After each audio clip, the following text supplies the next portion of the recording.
My rent was due in 4 days. I had exactly $312 in my bank account, and a pile of medical bills from my grandmother's final hospital stay that could choke a horse. The translation work had dried up this month, which meant I was back to relying on the one thing that kept me sane and occasionally solvent, singing at Cafe Napoli in Boston's North End. I loved that place.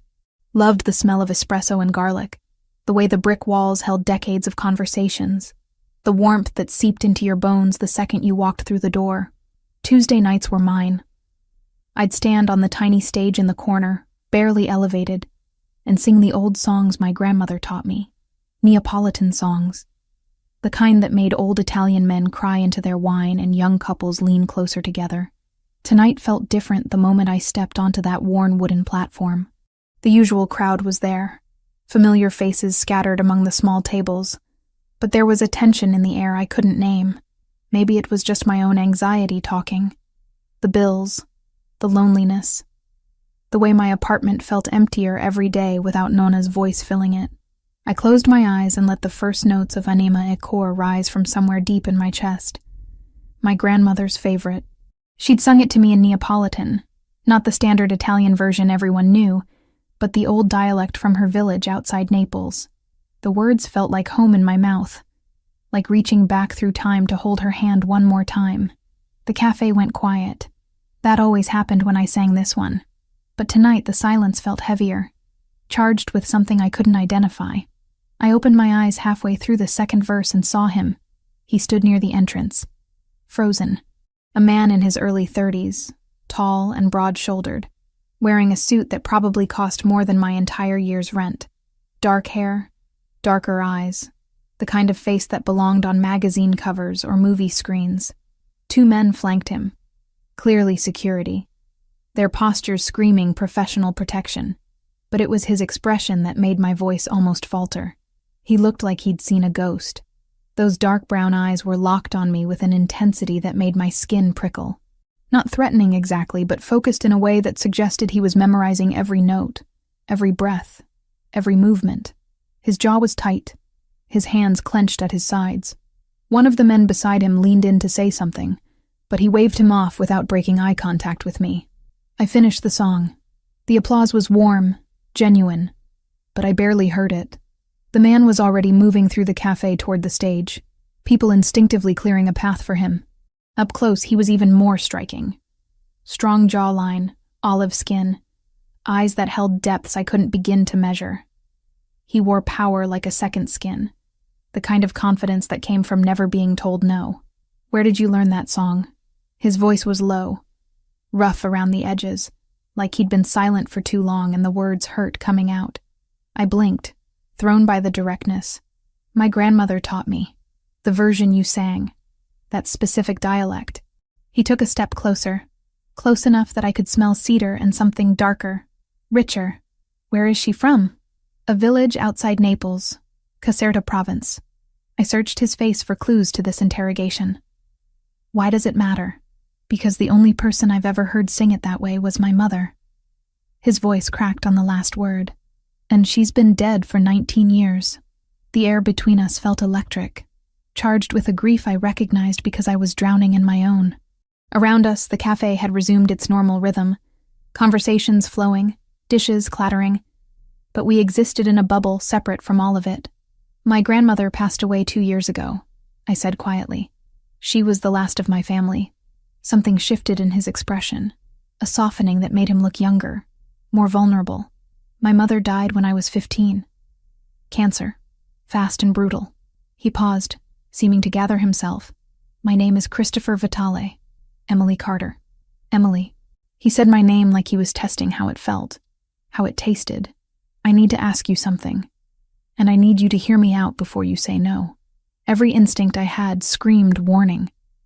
Men who looked like him, who carried themselves with that kind of authority, who had security details, didn't just happen into small cafes. They brought complications, danger, the kind of trouble I couldn't afford. But those eyes, God, those eyes held the same hollow ache I saw in my own mirror every morning. "I'm listening," I said. "I have documents, letters my mother wrote before she died, family correspondence, some going back decades. They're in Italian, old Italian, some in dialect. He pulled a business card from his jacket pocket and held it out. I need them translated, properly, by someone who understands the nuances, the cultural context. I took the card. Heavy stock, simple design, just a name and a phone number. No company, no title. There are professional translation services. I don't want professional services. The intensity was back in his voice. I want someone who treats the words with respect. Someone who understands what it means to hold on to the last pieces of someone you loved. The card felt heavy in my hand. Everything logical told me to politely decline, to keep my life simple and uncomplicated. But logic didn't pay rent. Logic didn't fill the empty spaces grief carved out. How much are we talking? I asked. Document volume and payment. Several boxes of correspondence and personal papers. I'll pay you $200 an hour, with a minimum of 20 hours guaranteed. I nearly dropped the card. $4,000 minimum. That would cover rent for 2 months and make a significant dent in the medical bills. It was too much money, which meant there was a catch. Why so generous? Because it's worth it to me. His expression didn't change, didn't reveal anything beyond that simple statement. And because I think you're the right person for this. Will you consider it? I should have said no. Should have handed back the card and walked away from whatever complication he represented. Instead, I heard myself say, "When would you need me to start?" "Tomorrow, if possible. My office is in the financial district. I can send a car for you. I'll take the T." The subway was public, traceable, safe. A private car felt like crossing a line I wasn't ready for. The corner of his mouth lifted. Not quite a smile, but close. Fair enough. Is 10 in the morning acceptable? Yes. He produced his phone. Typed something quickly. I just sent you the address. Come to the main entrance. Tell security you're expected. My phone buzzed in my pocket. I didn't check it. Didn't want to break whatever strange spell this conversation existed under. I'll be there, I said. Christopher held my gaze for another long moment, and I felt that connection again. That recognition of shared grief and loneliness. Then he nodded once, turned, and walked out of the cafe with his security detail trailing behind. I stood there on my little stage, holding a business card that weighed more than paper should, and wondered what I'd just agreed to. Cafe Napoli resumed its normal chaos around me, but everything felt different now. Changed. Like a door had opened somewhere in my life, and I couldn't see yet whether it led to salvation or disaster. $4,000 minimum. My grandmother's dialect spoken by a stranger's dead mother. Dark eyes that saw too much and promised nothing. I tucked the card into my pocket and tried to ignore the feeling that I'd just stepped off a cliff without checking if there was ground below. Christopher's office wasn't what I expected. I'd imagined something cold and corporate, all glass and steel, but instead I found myself in a converted brownstone that managed to feel both historic and modern. Wood paneling, leather furniture, bookshelves filled with actual books instead of decorative nonsense. The receptionist led me to a second-floor room that had clearly been designed as a library. 3 archival boxes sat on a mahogany table. Christopher stood by the window, looking out at the street below. He turned when I entered, and that intensity from last night was still there, maybe even stronger in the daylight. "Thank you for coming," he said. "Coffee? Water?" Coffee would be great. He made it himself from a setup in the corner. Proper espresso from a machine that probably cost more than my car. When he handed me the cup, our fingers brushed, and I felt that same electric awareness from the cafe. "These are my mother's letters," he said, gesturing to the boxes. Correspondence with family back in Italy, personal journals, notes she made about recipes and family history. Some are typed, most are handwritten. Her penmanship was better than most people's typing. I set down my cup and opened the first box. The smell hit me immediately. Old paper, faded ink, the particular mustiness of documents preserved with care, letters tied with ribbon, journals with leather covers worn soft by handling, photographs tucked between pages. "She was beautiful," I said, looking at a photo of a dark-haired woman with Christopher's eyes, laughing at something beyond the camera's frame. "She was everything." His voice went rough again. "Take your time with them. There's no rush, but there was. I could feel it in the way he looked at those boxes, like they held answers to questions he'd been asking for 14 years. I pulled out the first letter, dated from 30 years ago, and began to read. Maria Vitale's handwriting was elegant, flowing, full of personality. She wrote to her sister about life in America, about her young son, about the man she'd married. The affection in every word made my chest tight. "Your mother loved words," I said. "The way she describes things, it's almost poetic." Christopher moved closer, reading over my shoulder. "Read it to me? In English, but read it the way she would have said it." So I did. I translated aloud, trying to capture not just the words but the warmth, the humor, the fierce love that radiated from every sentence. Christopher stood perfectly still, barely breathing, and when I finished, he turned away quickly, but not before I saw the shine in his eyes. "Thank you," he said, his back still to me. "That's exactly what I needed." We fell into a rhythm. I'd read through letters, taking notes, occasionally translating passages aloud when something particularly moving or significant appeared. Christopher would sit nearby, sometimes at the table, sometimes in one of the leather chairs, just listening. The silence between us felt comfortable, like we'd known each other longer than 18 hours. Around noon, he ordered lunch from somewhere local. Real food, not corporate catering nonsense. We ate and talked, conversation drifting from translation work to music to the slow process of grief that never really ends, just changes shape. "My grandmother raised me," I told him. "My parents died in a car accident when I was 7. She gave up everything to take me in. Never complained once about the life she lost. I owed her everything. Medical bills," he said. "It wasn't a question. Pancreatic cancer. Fast and brutal, like your mother. By the time they found it, treatment was just buying time." I pushed pasta around my plate. "I'd sell everything I owned to hear her voice one more time. I used to have recordings of my mother singing," Christopher said quietly. "My father destroyed them all after she died. Said keeping them made it harder to move forward. That's cruel. He was a complicated man. Dead now, too. Heart attack when I was 17. I'm sorry. Don't be. We weren't close." He set down his fork, his expression closing off. "Tell me about your grandmother's village, the one in Caserta." We talked for another hour about southern Italy, about the old ways that were disappearing, about language and culture, and the weight of carrying traditions forward when you're the last one left.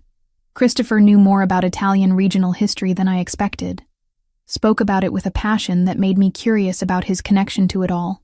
When I returned to the letters that afternoon, I found the one that changed everything. It was tucked near the bottom of the second box, older than most of the others, the paper more fragile. Maria's handwriting looked younger here, less assured. I read through it once silently, my Italian decent enough to catch the general meaning, then read it again more carefully. My hands started shaking. "Christopher," I said, my voice strange in my own ears, "I need you to read this with me." He was beside me in seconds. "What is it?" "Your mother wrote this to someone named Julia, a cousin, I think. It's dated about 40 years ago, before you were born." I pointed to a passage near the middle. "She's talking about a marriage proposal. Someone from Calabria, representing a powerful family there. She refused." "Calabria," his jaw tightened. "The 'ndrangheta." The word hung between us, heavy with implications I was only beginning to understand. I'd heard of the 'ndrangheta, of course. Calabrian organized crime, one of the most powerful criminal organizations in Europe. But hearing Christopher say it like that, with that particular edge to his voice, made connections form in my mind that I didn't want to acknowledge. "She says the family was angry about the refusal," I continued translating, forcing myself to focus on the words, "that they viewed it as an insult. She writes that she's afraid they won't forget, that they might come after her husband's family, after their business interests." Christopher took the letter from my hands, reading it himself. His Italian was clearly fluent, his eyes moving quickly over the text. When he looked up, his expression was harder than I'd seen it, all the softness from earlier conversation gone. "She mentions a traitor," he said. Someone close to the family who might be sympathetic to the Calabrians. Someone with blood ties. I found the passage he meant. Il traditore di sangue. The traitor of blood. Did she name them? I scanned the rest of the letter carefully. No. Or if she did, that page is missing. Look, the next letter is dated 3 months later. Whatever she wrote in between is gone. Christopher stood abruptly, pacing to the window. His shoulders were rigid, his hands clenched. I watched him process this information, saw the way his whole demeanor shifted into something more dangerous, more controlled. This matters, I said carefully. This isn't just family history. No. He turned back to me. Emily, I need to be honest with you about something. The work I do, the business I'm involved in, it's not entirely conventional. I gathered that from the security detail and the vague business card. A flicker of something, maybe amusement, crossed his face. You're observant. I'm not stupid. You want to tell me what's really going on? Not yet. He came back to the table, his focus entirely on me. But I need you to keep translating. All of it. Every letter, every journal entry, every scrap of paper in these boxes. Can you do that? You think there's more about this traitor, about the 'Ndrangheta? I know there is. My mother was careful, deliberate. If she wrote about this once, she documented more. She always said the truth had to be preserved, even when it was dangerous. I should have walked away. Should have recognized the warning signs, the danger implicit in every word he wasn't saying. But I looked at those letters, at Maria's elegant handwriting, at the careful way she'd preserved her truth, and I thought about my grandmother, about the stories she'd made sure I knew, about the importance of remembering. I'll do it, I said, but I want the truth eventually. All of it. You'll have it. Christopher held my gaze. I promise you that. He pulled out his phone, made a call in rapid Italian that I only partially followed. Something about security, about investigations, about being discreet. When he hung up, his expression had shifted again, back to something gentler. I'm having someone watch your apartment, he said. Just a precaution. You think I'm in danger from a 40-year-old letter? I think information is power, and you now have information that certain people would rather stayed buried. He pulled out his wallet, extracted a business card different from the first. This one had more details. This number reaches me directly, day or night. If anything feels wrong, anything at all, you call me immediately. I took the card, this time fully aware I was stepping deeper into whatever complicated world Christopher inhabited. Okay. I mean it, Emily. Don't hesitate. I won't. We spent another 2 hours going through letters, but the easy companionship from earlier had shifted into something more charged, more aware. Every accidental touch felt significant. Every shared glance held weight. When I finally left that evening, taking the subway home with a substantial check in my bag and more questions than answers, I knew my life had changed. The only question was whether I was walking toward something better or something that would consume me entirely. 3 days passed in a blur of translation work and mounting tension. I spent hours in that library room, surrounded by Maria Vitali's words, while Christopher handled business I didn't ask about. We'd developed an unspoken understanding. I'd work through the letters, he'd appear periodically, sometimes sitting with me, sometimes just standing in the doorway watching. The attraction between us was becoming impossible to ignore. He called me Wednesday evening while I was still at the office, his voice tight with controlled energy. Dinner tomorrow night, my house. We need to talk. Not an invitation, a statement. But his tone held something else. A vulnerability that made me say yes without thinking. I'll text you the address, he continued. 7 o'clock. A car will pick you up. Christopher, I can drive myself. Humor me, please. I'd never heard him say please before. Okay. 7. The car that arrived Thursday evening was exactly what I expected. Black, expensive, driven by someone who looked like they knew how to handle more than steering wheels. We drove west out of the city, into neighborhoods where houses sat back from the road behind gates and walls. Money lived here. Old money and new money that pretended to be old. Christopher's property sat at the end of a private drive, a modern structure of glass and stone that somehow managed to look warm instead of cold. Security was everywhere but discreet. Cameras, sensors, Men in dark clothing positioned strategically. I'd stopped pretending not to notice things like that. He met me at the door wearing dark slacks and a white shirt, sleeves rolled to his elbows, collar open. Casual for him, but still radiating that controlled power. His eyes swept over me, taking in the simple green dress I'd chosen, and something heated flickered in his expression. "You look beautiful," he said. "You look worried." A slight smile. Direct as always. "Come in." The interior matched the exterior. Contemporary but warm, filled with art that looked original and expensive. He led me through rooms designed for living, not showing off, until we reached a terrace overlooking the city lights. A table was set for two, intimate and perfect. "I had dinner brought in from a place in the North End," he said. "Real Italian food, not the tourist garbage." We sat, and he poured wine while I tried to process being here, in his home, sharing a meal that felt more like a date than a business dinner. The food was excellent, but I barely tasted it. The tension between us was thick enough to choke on. "You've been avoiding the subject," I said finally. "The business, what you actually do." Christopher set down his fork, his expression shifting into something more guarded. "I run the Vitale organization. We have interests in construction, real estate, importing.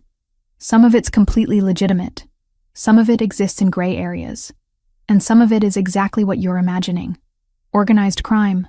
That's the ugly phrase for it. I prefer to think of it as managing territories and interests that traditional law enforcement can't or won't address. That's a hell of a rationalization. Maybe." He leaned back, studying me. "My father built this organization from nothing. When he died, I was 17, and vultures circled immediately. I had two choices. Let everything collapse, or step up. I stepped up. And your mother? What would she think about the choices you made?" His jaw tightened. "She'd probably be disappointed. She always wanted me to go to college, become a lawyer or a doctor, something respectable. But she also understood that the world we lived in didn't operate on college degrees and good intentions. The world you chose to stay in. Yes." No apology in his voice. "I'm not going to lie to you, Emily. I've done things I'm not proud of. Hurt people who threatened what's mine. Made decisions that kept me awake at night. But I've also protected this city's interests, kept peace between factions that would tear each other apart, provided for families who depend on me. I absorbed this, the confirmation of what I'd suspected since finding that letter. The Ndrangheta, they're here in Boston? They're everywhere.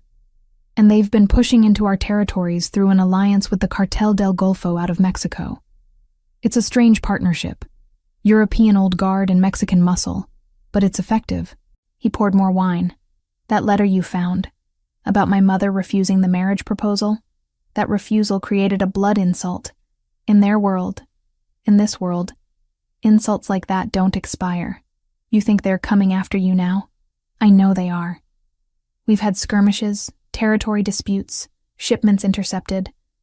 Nothing I couldn't handle before, but the escalation pattern suggests they're building to something bigger." He held my gaze. "That traitor my mother mentioned?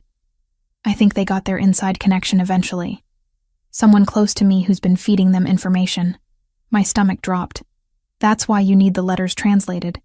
You're looking for clues about who it might be." "Yes." My mother was careful, observant. If she suspected someone specific, if she had concerns about anyone in my father's organization, she would have documented it. Those letters are the only record left. My father destroyed everything else. Why would he do that? Because he was paranoid and broken after she died. He convinced himself that her concerns, her warnings, had somehow caused her cancer. Magical thinking born from grief. Christopher's voice went rough. I barely remember those last few years with him. He was physically present but emotionally gone. We sat in silence for a moment, the city lights spreading below us like scattered diamonds. I thought about Maria's elegant handwriting, the care she'd taken to preserve her observations, the love that radiated from every word she'd written about her son. "I'll keep translating," I said. "All of it, until we find what you need. Emily, you need to understand what you're agreeing to. If the Ndrangheta or the cartel discover you're helping me, discover you have information they want, they won't hesitate to come after you. You said you'd protect me. I will, with everything I have. But protection isn't the same as safety. I stood, walked to the terrace railing. Boston sprawled before me, beautiful and indifferent to the complications of my life. Behind me, I heard Christopher move, felt him approach until he was standing close enough that I could feel his body heat. Why me? I asked without turning. There are professional translators, people with security clearances and experience with sensitive material. Why offer this to someone you met in a cafe? Because you understood the song. Because when you translated my mother's letters, you treated them like they mattered. Because when you look at me, you see a person, not a threat or an opportunity. His hand touched my shoulder. Gentle. And because from the moment I heard you sing, something in me recognized something in you. I turned to face him. We were inches apart, close enough that I could see the gold flecks in his dark eyes, the small scar above his left eyebrow, the way his pulse beat at his throat. This is a terrible idea, I whispered. Probably the worst I've ever had. I should walk away. Go back to my small, safe, boring life. You should. His hand came up to cup my face, thumb brushing my cheekbone. But you won't. You sound certain. I am. Because you're as drawn to this as I am. Whatever this is. He was right, and we both knew it. The attraction had been there from the first moment, immediate and undeniable. But it was more than physical. It was recognition, connection, the meeting of two people who understood loss and loneliness and the desperate need to matter to someone. When he kissed me, it felt inevitable. His lips were firm, demanding, but there was tenderness underneath the hunger. I responded without thinking, hands fisting in his shirt, pulling him closer. The kiss deepened, became something urgent and consuming. We barely made it inside. Clothes shed between kisses, hands exploring, learning. His bedroom was as carefully designed as the rest of the house. But I barely noticed. All I could focus on was him. The way he touched me like I was precious and necessary. The way he whispered my name like a prayer. Afterward, we lay tangled together. His arm around me, my head on his chest. I could hear his heartbeat, strong and steady. Feel the rise and fall of his breathing. Stay tonight, he said into the darkness. Please. I should have said no. Should have maintained boundaries. Kept this professional. Instead, I pressed closer and said, okay. His arm tightened around me, and I felt him relax in a way I suspected he rarely allowed himself. Outside, security patrolled and cameras watched. Inside, for this moment, we were just two people who'd found something unexpected and necessary in each other. Tomorrow would bring complications, questions about what this meant, what I was becoming by choosing to stay in his world. But tonight, held in the arms of a man who saw me completely and wanted me anyway, I let myself just be. The next 3 weeks became a careful dance between my old life and the new one I was building with Christopher. I still sang at Café Napoli on Tuesday nights, still paid my bills from my own account, still maintained the illusion of independence. But I spent most days at his office, surrounded by Maria's letters, searching for patterns in words written decades ago. Christopher gave me space to work but checked in regularly. Sometimes he'd bring coffee. Sometimes he'd sit and listen while I translated passages aloud. Sometimes he'd just stand in the doorway watching me with an intensity that made my skin warm. Whatever was building between us felt inevitable and terrifying in equal measure. I worked systematically, organizing the letters chronologically, cross-referencing names and events, building a timeline of Maria's concerns. She'd been worried about someone specific. That much was clear. References appeared in multiple letters, always carefully coded, never explicit enough to be obvious. On a Thursday afternoon, 3 weeks after our first dinner, I found it. The letter was tucked inside a journal from the year before Maria died. The pages yellowed and fragile. Her handwriting here was shakier, the effects of illness visible in every line, but the content was crystal clear. My dearest Julia, I translated quietly, reading through the first time. I write this knowing I may not have much time left. The doctors speak in gentle euphemisms, but I understand what they're saying. My concern now is for Christopher, for what he'll face after I'm gone. I continued reading, my hands beginning to shake as the implications became clear. Roberto trusts Sergio Moratoni like a brother, but I have never shared that confidence. There's something in his eyes when he looks at our family, at what we've built. Not admiration, resentment. I've tried to tell Roberto about my concerns, about the way Sergio asks questions that seem innocent, but probe too deeply into our defensive arrangements, our financial structures. But Roberto says I'm seeing shadows where there are none. I stopped, read the passage again to make sure I understood correctly. Sergio Moratoni, Franco's father, the man who'd been Roberto Vitale's right hand for decades. I discovered something last month that confirmed my fears. The letter continued. Sergio's mother was from Calabria, from a village with known connections to the 'Ndrangheta. He's hidden this connection, claimed his mother was from Sicily instead. I don't know if he's actively working with them, or simply maintaining ties as insurance, but either way, he's dangerous. If something happens to Roberto, if Christopher inherits the organization while still young, Sergio will be positioned to manipulate him, to slowly hand over everything to our enemies. The letter went on, detailing specific concerns, dates when Sergio had acted suspiciously, conversations Maria had overheard.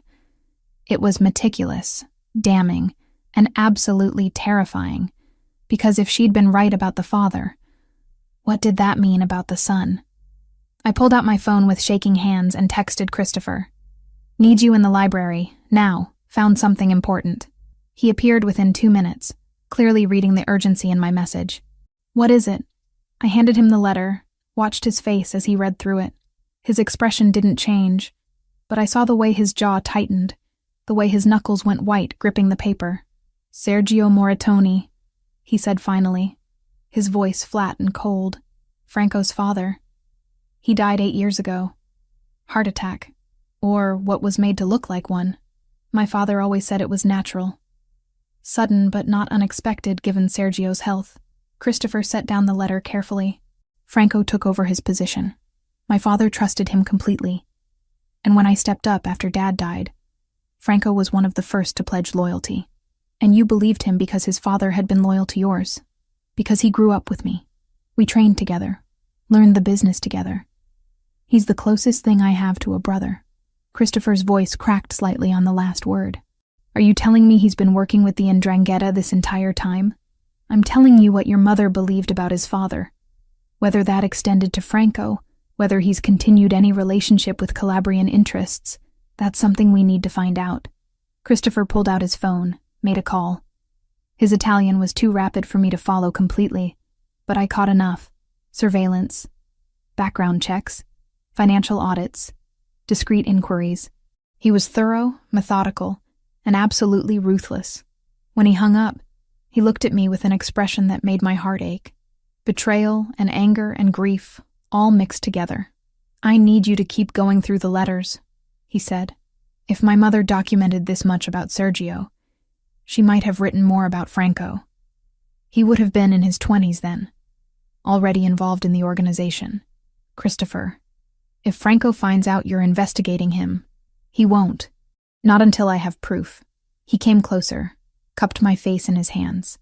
Thank you for finding this, for treating it with the seriousness it deserves. I'm worried about you. Don't be. I've been handling threats since I was 17, but his eyes told a different story. This wasn't just any threat. This was personal. I spent the next week going through every remaining letter with even more care, looking for any mention of Franco Moratoni. I found 3 references, all in letters from Maria's last months. Observations about the young man's behavior, questions about his loyalty, concerns that he seemed more interested in power structures than in actual family loyalty. He watches Christopher with calculation, Maria wrote in one letter. Not the way a friend watches a friend, but the way a predator watches prey. I pray I'm wrong. I pray the sickness has made me paranoid and suspicious. But I can't shake the feeling that Franco Moratoni will one day be the greatest threat my son faces. I showed Christopher each letter as I found them. Watched him process his mother's warnings, the implications of having been so close to someone who might have been plotting against him for years. The investigation he'd ordered came back on a Friday morning. I was in the library when he arrived, his expression grim. "They found it," he said, without preamble. Franco's been communicating with 'Ndrangheta contacts through encrypted channels. Financial records show money moving through shell companies with Calabrian connections, and surveillance caught him meeting with a known Cartel del Golfo lieutenant last week. I stood, went to him. "I'm sorry. So am I." He pulled me close, held tight. "My mother knew. She tried to warn my father, and he didn't listen. If he had, maybe none of this would have happened. You can't change the past, but I can control what happens next." He pulled back enough to look at me. "I'm going to confront him. Today, I need you to stay here, in this house, until it's done. Christopher, that's dangerous. If he knows you're onto him, he doesn't. Not yet. But I'm not going to let this continue. Not after everything we've found." His hand came up to my face, thumb brushing my cheekbone. "I need to know you're safe. Please, do this for me." I wanted to argue, to insist I be there, but I saw the fear under his determination. Not fear for himself. Fear for me. "Okay," I said. "I'll stay, but you call me the second it's over." "I will, I promise." He kissed me then, deep and desperate, like he was memorizing the taste of me. When he pulled away, his eyes held something fierce and protective. "Whatever happens," he said, "whatever you learn about what I have to do today, remember that I'm doing it to protect what's mine. To protect you." "I know." He left, taking several men with him. I stood at the window watching the cars disappear down the drive, my stomach churning with anxiety. The house felt too quiet, too empty, despite the security personnel I knew were positioned everywhere. I went back to the library, to Maria's letters, seeking comfort in her words. Found one final letter I hadn't translated yet, dated just days before she died. "If you're reading this," it began, "then I'm gone. And Christopher faces the battles I feared. Tell him I loved him. Tell him to trust his instincts, to believe in his own judgment even when everyone around him says otherwise. Tell him that strength isn't about never showing weakness, but about choosing the right moment to be vulnerable with the right person. And tell him that love, real love, is worth any risk." I read it 3 times, tears streaming down my face, and prayed Christopher would come home safe so I could give him his mother's final message. Christopher returned 3 hours later. I heard the cars before I saw them, ran to the entrance hall just as he walked through the door. He looked exhausted, older somehow, but unharmed. Relief flooded through me so intensely I almost collapsed.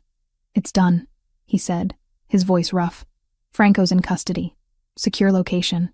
He won't be talking to anyone." What did he say? Everything. Once he realized we had proof, he stopped pretending. Christopher moved past me toward his office, and I followed. He admitted the 'Ndrangheta recruited him years ago, right after his father died. Said his father had maintained the connection as insurance, taught Franco to do the same. When my father died and I took over at 17, Franco saw an opportunity to take everything, to deliver it to the Calabrians in exchange for his own territory. A kingdom carved from my organization's corpse. He poured himself 3 fingers of whiskey, downed it in one swallow. He said my mother would have been ashamed of me for being weak enough to trust him. The cruelty of that statement hit me physically. "He's wrong. Your mother would be proud of the man you've become." "Would she?" Christopher turned to face me, and I saw the doubt in his eyes. "I run an organization built on violence and intimidation. I've ordered people hurt, killed, destroyed. What's there to be proud of? You protect people. You maintain order in a world that would tear itself apart without someone strong enough to hold the line." I moved closer. "And you showed mercy when you could have chosen revenge." "Mercy." He laughed bitterly. "Franco's going into permanent exile. Every resource he has, every connection, every dollar, it's all gone. He'll live the rest of his life knowing he lost everything. That's not mercy, Emily. That's torture. It's not execution. That matters, does it? Because right now I feel like putting a bullet in him would be kinder than what I'm doing." I understood then what was really eating at him. Not the betrayal itself, but the choice he'd made in response to it. The choice he'd made because of me. "You spared him because you thought it's what I wanted," I said quietly. I spared him because you made me believe I could be different than my father, different than the men who came before me. He set down the glass. But maybe that's weakness. Maybe that's exactly what gets people killed in this world. Or maybe it's evolution. Maybe it's choosing to be better when you have the power to be worse. You don't understand what you're asking of me. The world I operate in doesn't reward mercy. It sees it as vulnerability, as an opening to exploit. Then change the world. You're powerful enough to do it. Am I? His laugh was harsh. Emily, the only reason the Ndrangheta and the cartel haven't already overrun my territory is because they know I'm willing to do whatever it takes. That I'll burn everything to ash before I surrender. The moment I show weakness, the moment I hesitate, they'll come for everything, including me. The words hung between us, heavy with implication. Christopher's expression shifted, the anger draining away to reveal something more vulnerable underneath. Yes, he said finally, including you. Franco made sure they know about you, about the letters, about everything you've helped me discover. You're a target now, Emily. A way to hurt me. The reality of that settled over me like ice water. I'd known intellectually that I was in danger, but hearing it stated so baldly made it real in a way I couldn't ignore. So what do? I asked. Hide here forever? Give up my life, my apartment, everything I built? I have a safe house in Montreal. Clean identity, enough money to start over, security that would keep you protected. You could be on a plane tonight, out of reach before anyone knew you were gone. Is that what you want? What I want doesn't matter. Your safety does. That's not an answer, Christopher. He moved toward me, stopping just close enough that I could feel the tension radiating from him. What I want is to keep you here, in my house, in my bed, in my life. What I want is to wake up with you every morning and fall asleep with you every night. What I want is to build something with you that isn't based on danger and necessity. His voice dropped. But wanting something doesn't make it safe or smart. So you're asking me to choose. Leave and be safe, or stay and be with you. I'm giving you the option I should have given you weeks ago. A real choice, without pressure or manipulation. If you want to go, I'll make sure you're protected, provided for, safe, and I'll let you go completely. No strings, no obligations. I studied his face, seeing the pain this offer cost him. He meant it. He'd let me walk away, disappear, build a new life somewhere far from his complicated world. All I had to do was say yes. Can I ask you something first? I said. Anything. Do you love me? The question clearly caught him off guard. His carefully controlled expression cracked, showing raw emotion underneath. Yes, he said roughly. From the moment you sang that song, maybe before I even consciously knew it. Yes, I love you. Then here's my answer. I closed the distance between us. Took his face in my hands. I'm staying, not because I don't have other options, not because I'm trapped or afraid. I'm staying because I love you too. And I choose this. I choose you, Christopher. Whatever that means. Whatever it costs. Emily, you need to understand what you're agreeing to. This isn't a fairy tale. There's no guarantee of a happy ending. I don't need guarantees. I need honesty. I need you to include me in decisions that affect my life. I need you to stop trying to protect me from the truth of your world and trust me enough to be a real partner in it. A partner. Yes. Not a possession to be guarded. Not a weakness to be hidden away. A partner who understands what you do, who you are, and chooses to stand beside you anyway. Christopher searched my face, looking for doubt or fear or hesitation. I let him see everything. The love, the determination, the absolute certainty of my choice. If you stay, he said carefully, everything changes. You can't go back to your apartment, not safely. You'll need security everywhere you go. People will know you're connected to me, which makes you a target and an asset depending on who's looking. Your life will never be normal again. My life stopped being normal the night I sang in a cafe and a beautiful, complicated man recognized a song his mother taught him. I pulled him closer. I'm not looking for normal, Christopher. I'm looking for real. And this, what we have, this is more real than anything I've ever felt. He kissed me then. desperate and grateful and full of promises neither of us could be sure we'd keep. When we broke apart, I saw something new in his eyes. Not just love or desire, but respect, trust, partners, he said, like he was testing how the word felt. Partners. Then there's something you should know about Franco's punishment. He pulled back slightly, his expression becoming more serious. I chose exile instead of execution because you're right. I can choose to be different. But I also chose it because I wanted you to see that your influence matters, that you can help me build something better than what came before. That was selfish of me. Why selfish? Because I'm using you as an excuse to be the man I want to be instead of the man I'm expected to be. That's not fair to you. What if I want to be that excuse? What if I want to help you become someone your mother would be proud of? He smiled, small and genuine. Then I guess we're partners in revolution as well as everything else. She left you a letter, I said suddenly, remembering. Your mother. One last message. I found it this afternoon while you were gone. Christopher's expression shifted, vulnerability flooding his features. What did it say? That she loved you. That she wanted you to trust your instincts and believe in your own judgment. That strength isn't about never showing weakness, but about choosing the right moment to be vulnerable with the right person. I touched his face gently, and that love is worth any risk. His eyes shone with unshed tears. She always knew exactly what to say. She knew you'd face this, all of it, and she believed you'd make the right choices. I hope she's right. She is. Because you're choosing love over fear, partnership over isolation, evolution over tradition. That's brave, Christopher. That's strength.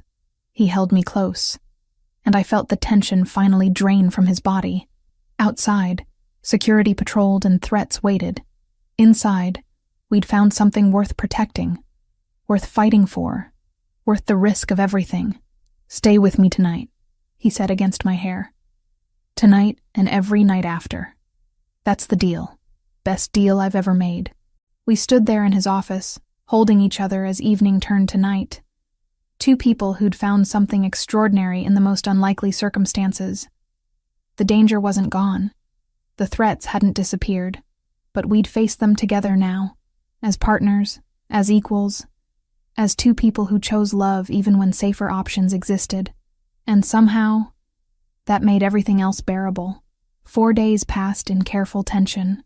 I moved my essential belongings into Christopher's house, gave up the apartment lease I could barely afford anyway, and started learning the rhythms of life surrounded by security. Christopher worked to consolidate his position after Franco's removal, ensuring loyalty among his remaining people, reinforcing defensive positions. We were careful, cautious, waiting for the inevitable response from the Ndrangheta and their cartel partners. It came on a Tuesday night. I was in the bedroom when I heard the first gunshot. For a second, I thought I'd imagined it, that my paranoia had finally tipped into hallucination. Then the alarm system started screaming, and Christopher was suddenly in the doorway, his face hard with controlled fury. Panic room. Now! He grabbed my arm, pulling me toward the hallway. What's happening? They're hitting the house. Coordinated assault. At least 20 men. He pressed his palm against a hidden panel, and a section of wall slid open, revealing a narrow staircase descending into darkness. Down. All the way to the bottom. Door locks automatically from inside. More gunfire erupted, closer now. I heard shouting in Spanish and Italian, the distinctive crack of automatic weapons. Christopher's men were responding, but the assault was overwhelming. Come with me, I said, grabbing his shirt. I need to coordinate the defense. Emily, please. I can't do what I need to do if I'm worrying about you. He was right, and I hated it. I kissed him hard, fast, then started down the stairs. Behind me, the door slid shut with a pneumatic hiss, sealing me in darkness until motion sensor lights flickered on. The panic room was exactly what I expected. Reinforced walls, supplies for days, communication equipment, medical gear. A bunker designed to withstand anything short of a direct missile strike. I found the control panel, activated the security camera feeds, and watched the battle unfold above me. Christopher's property was under full assault. Men in dark tactical gear poured through breaches in the perimeter, met by Christopher's security forces. Muzzle flashes lit the darkness like lightning. Bodies fell on both sides. It was brutal, efficient, and terrifying. I found Christopher on one of the interior cameras, coordinating from his office, phone pressed to his ear while gunfire rattled outside. He looked calm, focused, completely in control. Then I saw him flinch, his free hand going to his left shoulder. Blood spread across his white shirt. "No," I whispered, watching him continue giving orders even as he bled. "No, no, no." He was hit but still fighting, still leading. The realization of what that meant, how close he was to dying while I hid safe below, made something break inside me. I couldn't do this.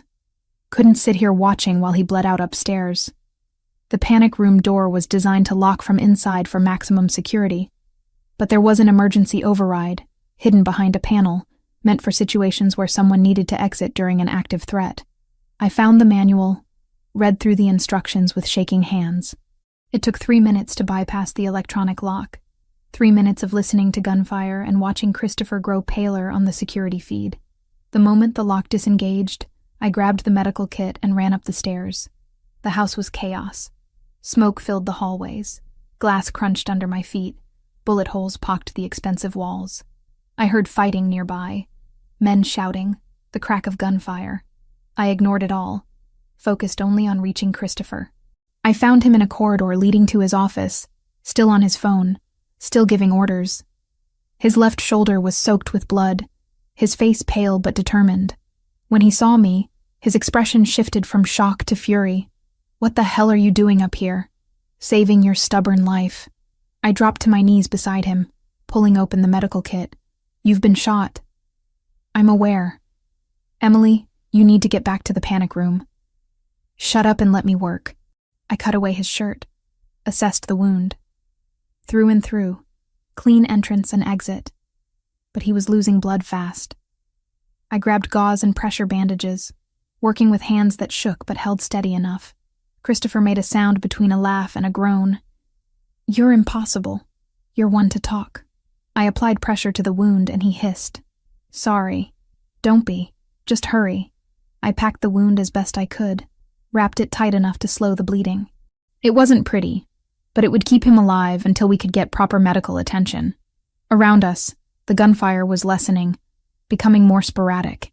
Either Christopher's men were winning, or we were about to be overrun. "Tell me you're okay," I said, meeting his eyes. "I'm okay. Thanks to you." He cupped my face with his good hand. "You were supposed to stay safe." "I was. But then I watched you bleeding on camera and realized safe doesn't mean anything if you're not there." I helped him stand, taking some of his weight. "Can you walk?" "Yes, my office. We need to coordinate the cleanup." We made it the 20 feet to his office, Christopher leaning on me more than he wanted to admit. Inside, 3 of his men were positioned at the windows, weapons ready. One of them, a man named Luca, who I'd met a few days ago, rushed over to help. "Boss, you're hit." "I'm aware. Status?" "We've repelled the main assault. 12 hostiles down, 6 captured, the rest retreated. We lost 4 men, 3 more wounded." Luca's voice was professional, but I heard the anger underneath. They used Franco's intelligence, knew our security protocols, our blind spots. Franco's last betrayal. Christopher sat heavily in his chair. "Make sure our wounded get medical attention first. The hostiles we captured, I want them secured and alive. We need information." "Already done, boss." "Good." Christopher's eyes closed briefly. "Damage assessment?" "Significant. Perimeter sensors destroyed, 3 vehicles disabled, structural damage to the east wing.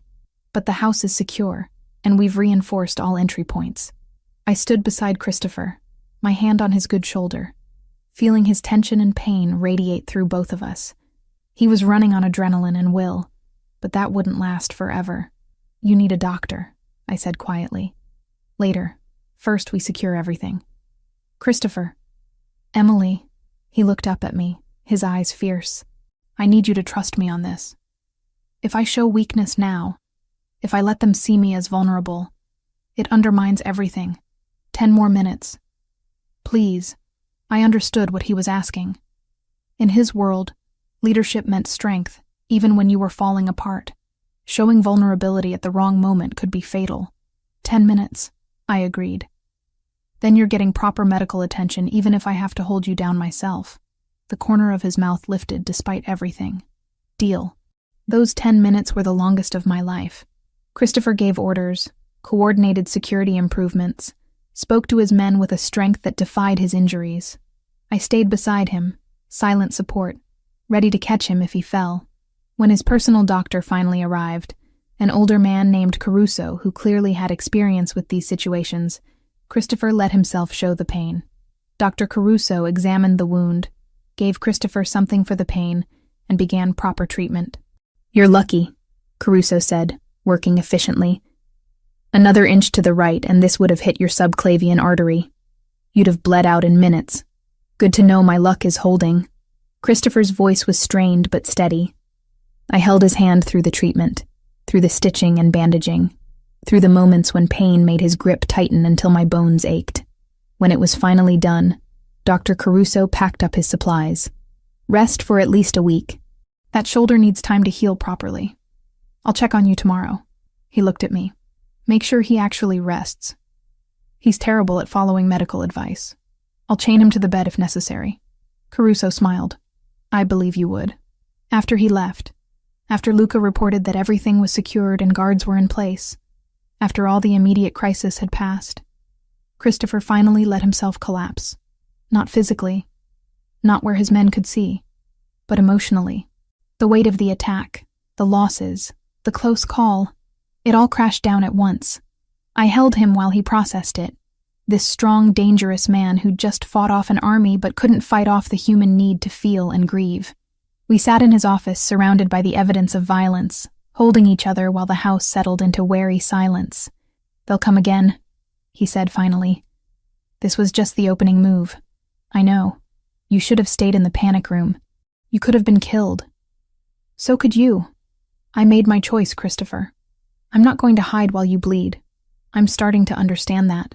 He pulled back enough to look at me, and I saw something new in his expression. Not just love or desire, but genuine partnership. Recognition that I wasn't going to be protected or sheltered, but would stand beside him through whatever came. You're terrifying, you know that? Says the man who just fought off 20 armed men with a gunshot wound. That's different. That's my job. This is mine. Taking care of you. Making sure you survive long enough to build the life you deserve. He kissed me softly, carefully, his good arm pulling me close. Our life. The one we're building together. Yes, our life. Outside, dawn was beginning to break, painting the damaged grounds in shades of gray and gold. We'd survived the first real test, but more would come. The Ndrangheta and the cartel wouldn't stop with one failed assault. They'd regroup, plan, come at us from different angles, but we'd face it together, partners in every sense, stronger together than apart. And somehow, despite the violence and danger and uncertainty, that felt like enough. Christopher was a terrible patient. Dr. Caruso had ordered rest, but by the second day, Christopher was back at work, coordinating repairs and reinforcing security from his bedroom when I physically prevented him from going downstairs. By day 3, I'd given up trying to keep him still, and instead focused on making sure he didn't tear his stitches. That's when I realized something had shifted. His men started coming to me with questions, checking in about Christopher's condition, asking if now was a good time to brief him. Luca brought me security reports before taking them to Christopher, letting me filter what needed immediate attention versus what could wait. I'd become a gatekeeper without consciously deciding to be one. You're good at this, Christopher said one afternoon, watching me coordinate with Dr. Caruso about physical therapy, while simultaneously reviewing intelligence reports Luca had dropped off, managing information flow, prioritizing threats, keeping everyone organized. Years of freelance translation work taught me how to juggle competing demands. I set down the reports. How are you feeling? Be honest. Like I got shot 4 days ago. He flexed his shoulder experimentally, winced. But improving. The pain is manageable now. That means the medication is working. Don't push it. Yes, ma'am. The teasing tone was back, which meant he was genuinely feeling better. We need to talk about what comes next. I'd been expecting this conversation.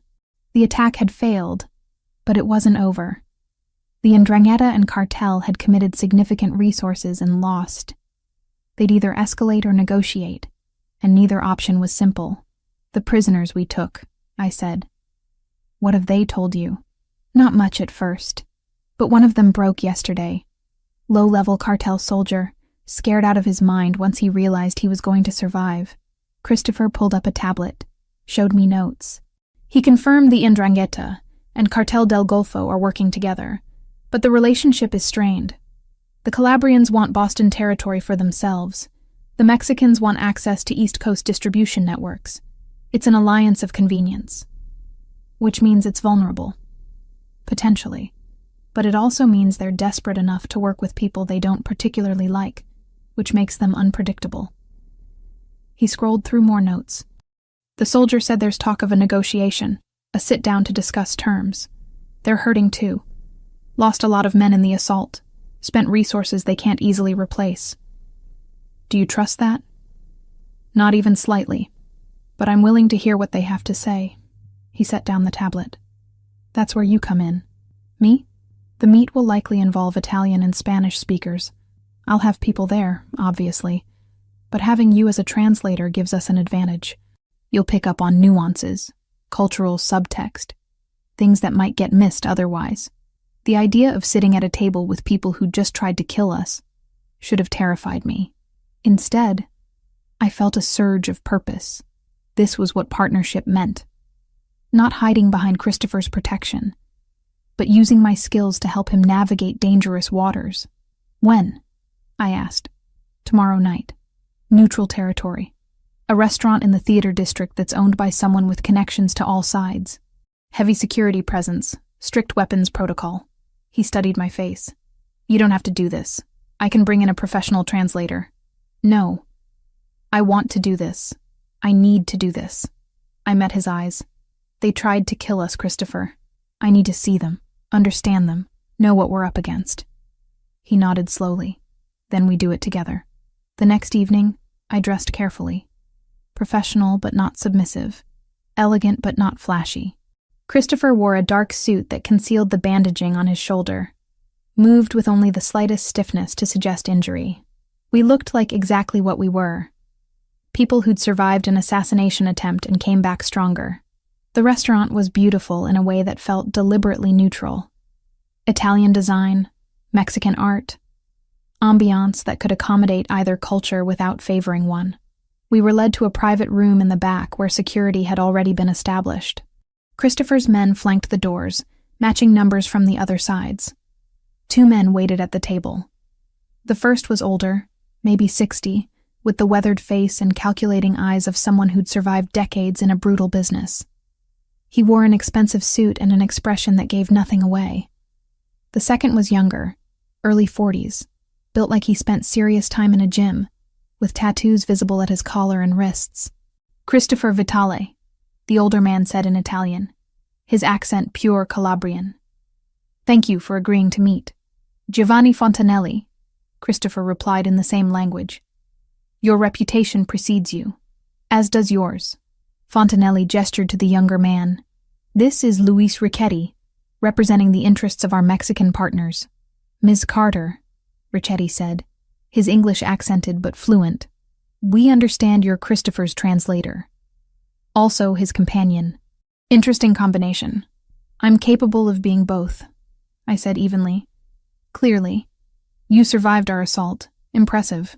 Your assault failed, Christopher said, switching to English for Richetti's benefit. Let's be clear about that before we discuss anything else. You came at us with overwhelming force and were repelled. You lost 12 men. We lost 4. The math isn't in your favor. Fontanelli smiled thinly.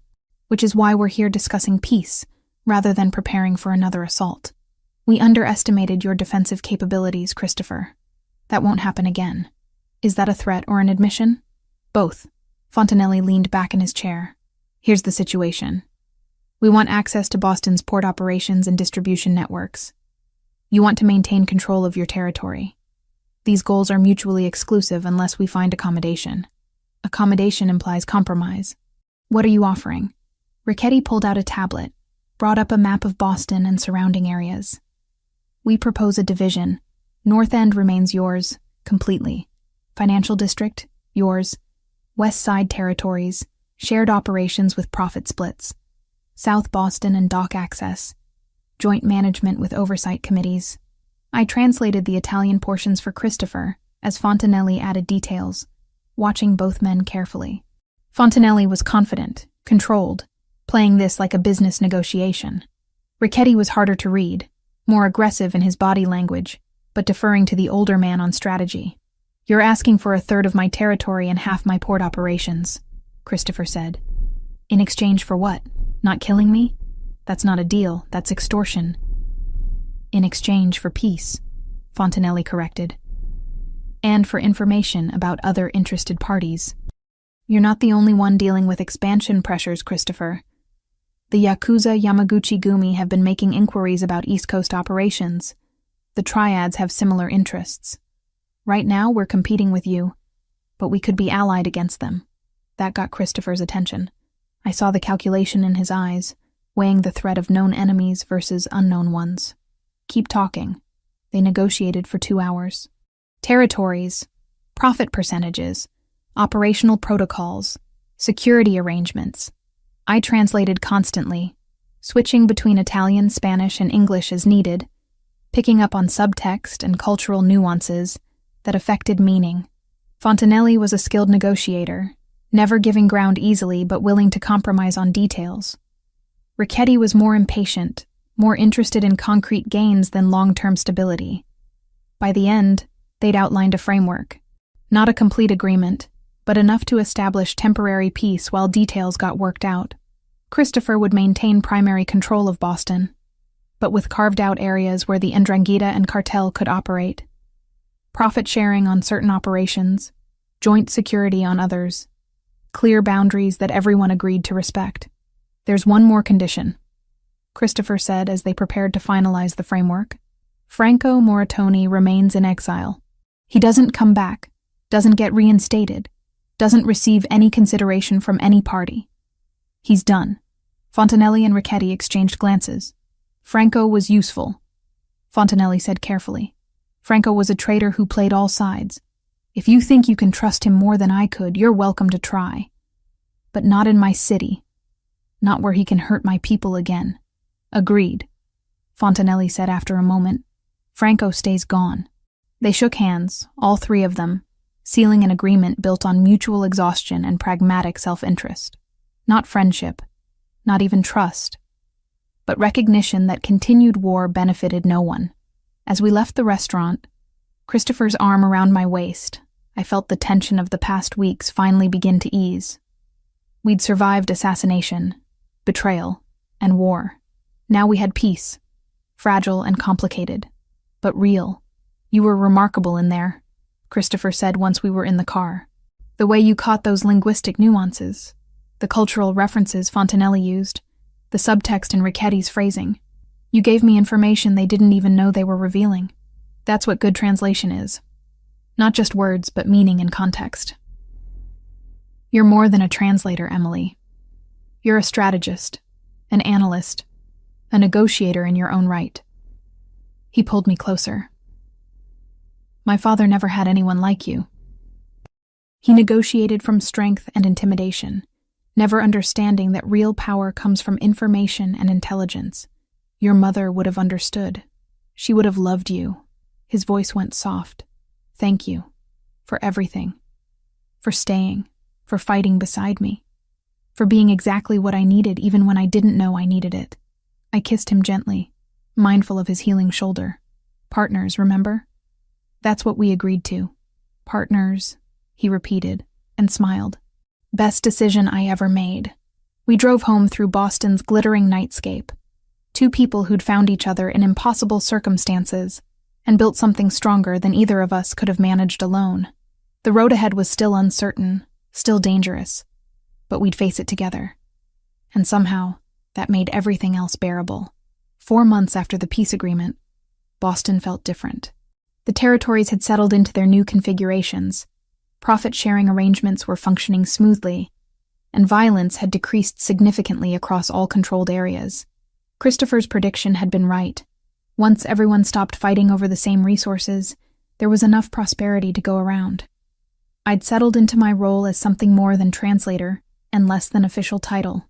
Christopher's people called me his consultant, his advisor, his partner depending on who was asking. The truth was, somewhere between all three.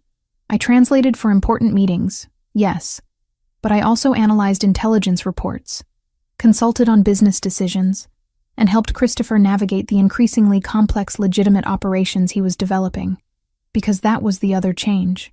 Christopher had started the slow, careful process of transitioning away from purely criminal enterprises into legitimate businesses. Real estate development, technology investments, import businesses that actually imported legal goods. It would take years, maybe decades, to fully separate from the underground operations that had built his empire.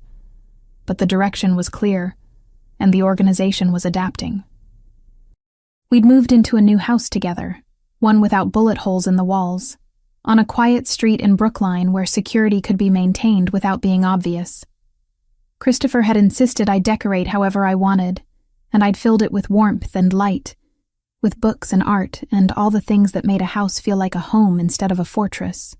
On a Saturday afternoon in early spring, Christopher found me in what I'd claimed as my office, surrounded by documents for a legitimate shipping company we were in the process of acquiring.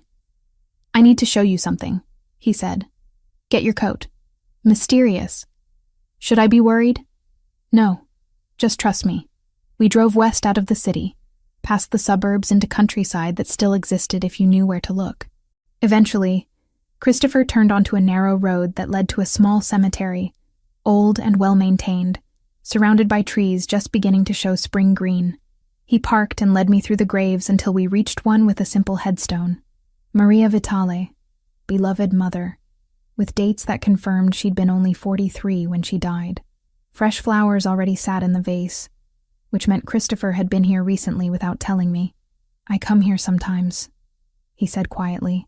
"When I need to think, when I need perspective. I haven't brought anyone with me since my father died."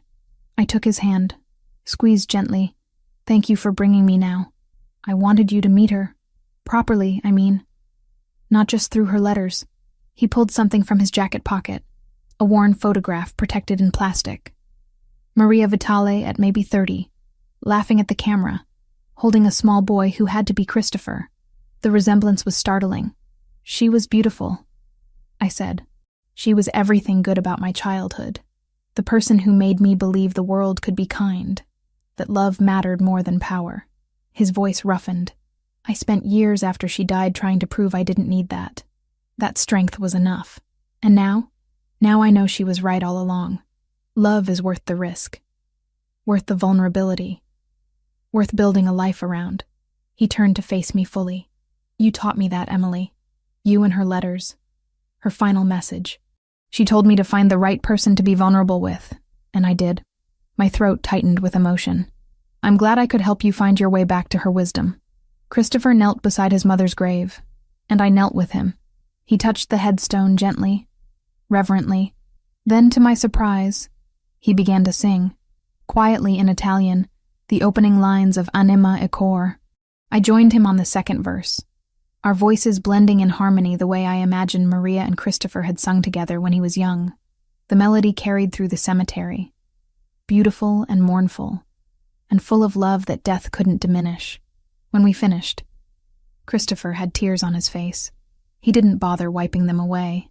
"She would have adored you, would have adopted you immediately, insisted you call her mama, fed you constantly, and interrogated me about when I was going to make an honest woman of you." I laughed through my own tears. "Would she approve of your business transformation? Probably. She always wanted me to do something legitimate, though she'd point out that I'm moving too slowly, that I should commit fully to leaving the old life behind." He stood, helped me up. "She'd be right about that too. You're doing what you can, as fast as you can do it safely. That's enough. Is it enough for you?" The question was serious, vulnerable. "I know what you gave up to be with me. The simple life, the safety, the normalcy. I want to make sure you're not regretting it. Christopher Vitale, are you having doubts about us? About us? Never. About whether I'm worthy of you?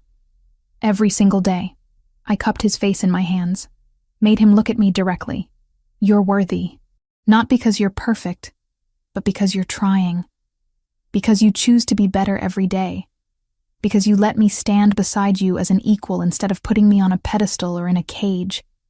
That's what makes you worthy. He kissed me then, soft and deep, in front of his mother's grave with spring sunshine filtering through the trees. When we broke apart, he reached into his pocket again and pulled out a small box. My heart stopped. I've been carrying this for a month, he said, opening it to reveal a ring. Simple, elegant, a single diamond set in platinum, trying to find the right moment, the right words, trying to figure out how to ask you to permanently tie yourself to a life that's complicated and dangerous, and not what you planned. Christopher. But then I realized I was overthinking it. The right moment is here, with my mother as witness. The right words are simple. He took my hand.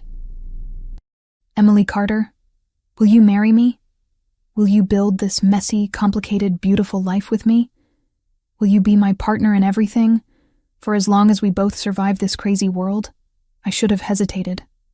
Should have thought about the implications, the dangers, the reality of marrying into organized crime, even as it transformed into something more legitimate. But I'd made my choice months ago, the night I decided to stay. Everything since then had just been confirmation. Yes, I said. Yes to all of it. The messiness, the complications, the beauty. Yes to building a life with you. He slipped the ring onto my finger and it fit perfectly. Of course it did. Christopher was nothing if not thorough.